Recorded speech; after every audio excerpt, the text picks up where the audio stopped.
कहते हैं खुशी से सब्र मिलता है और सब्र से खुशी मिलती है, परंतु फर्क बहुत बड़ा है।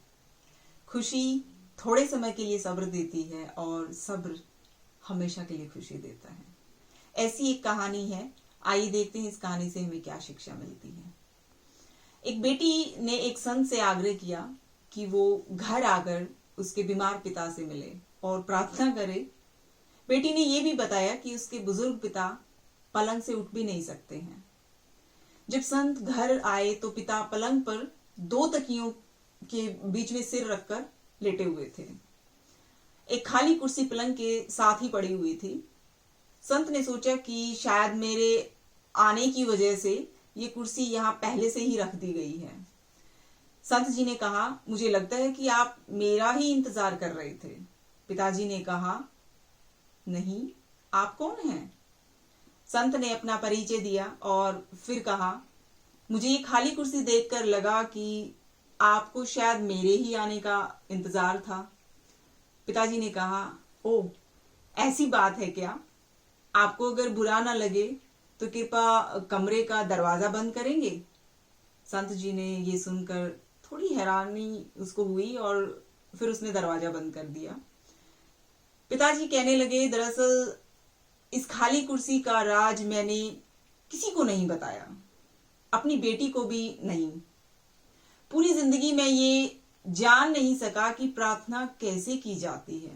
मंदिर जाता था, पुजारी के श्लोक सुनता था, वो सब सिर के ऊपर से गुजर जाता था क्योंकि कुछ समझ ही नहीं आता था, कुछ भी पल्ले नहीं पड़ता था। मैंने फिर प्रार्थना करने की कोशिश करना ही छोड़ दिया। लेकिन 4 साल पहले मेरा एक दोस्त मिला। उसने मुझे बताया कि प्रार्थना कुछ नहीं, भगवान से सीधे संवाद का माध्यम है, मतलब आमने सामने बात करना होता है। उसी ने सलाह दी कि एक खाली कुर्सी अपने सामने रखो, फिर विश्वास करो कि वहां पर भगवान खुद ही बैठे हुए हैं, विराजमान है तुम्हारे सामने। अब भगवान से ठीक वैसे ही बात करना शुरू करो जैसे कि अभी तुम मुझसे कर रहे हो। मैंने ऐसा करके देखा, मुझे बहुत अच्छा लगा। फिर तो मैं रोज 2-2 घंटे ऐसा करके देखने लगा, क्योंकि ऐसा करने से मुझे अच्छा लगने लगा। मेरी बेटी कभी मुझे ऐसा करते ना देख ले, इसलिए मैंने कभी ये चीज उसके सामने ये चीज कभी नहीं की। अगर वो देख लेती तो उसका ही नर्वस ब्रेकडाउन हो जाता या फिर मुझे वो साइकेट्रिस्ट के पास ले जाती। ये सब सुनकर संत ने बुजुर्ग के लिए प्रार्थना की, सिर पे हाथ रखा और भगवान से बातें करने के लिए जो ये कर्म वो करता था उसी को जारी रखने के लिए उसने कहा। संत को उसी दिन 2 दिन के बाद शहर से बाहर जाना था, इसलिए विदा लेकर वो चले गए। 2 दिन बाद बेटी जो है संत को कॉल करती है, फोन करती है कि उसके पिता उसी दिन शाम को चल बसे। जिस दिन वो उससे संत से मिलकर गए थे उसके पिताजी, उसी रात मतलब वो चल बसे, एक्सपायर हो जाते हैं। संत ने पूछा कि उन्हें प्राण छोड़ते वक्त कोई तकलीफ तो नहीं हुई? बेटी ने जवाब दिया, नहीं, मैं जब घर से काम पर जा रही थी तो उन्होंने मुझे बुलाया और माथा प्यार से चूमा।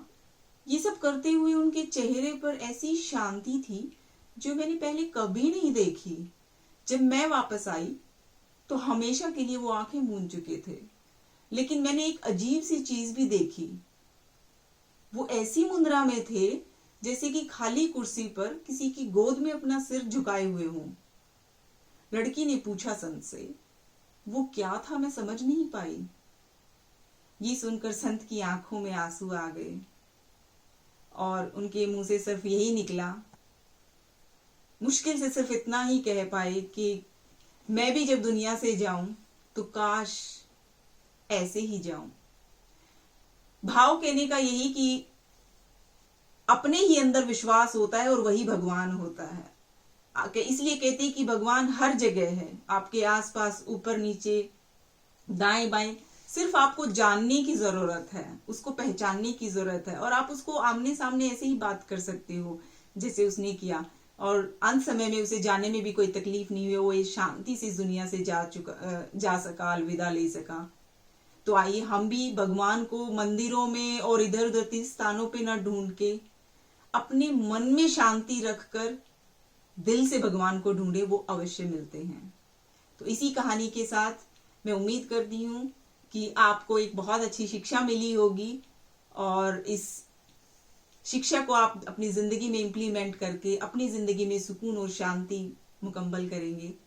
इसी कहानी के साथ मैं अलविदा लेती हूँ और अगले वीक एक नई कहानी के साथ फिर से मुलाकात होती है। तब तक के लिए नमस्ते।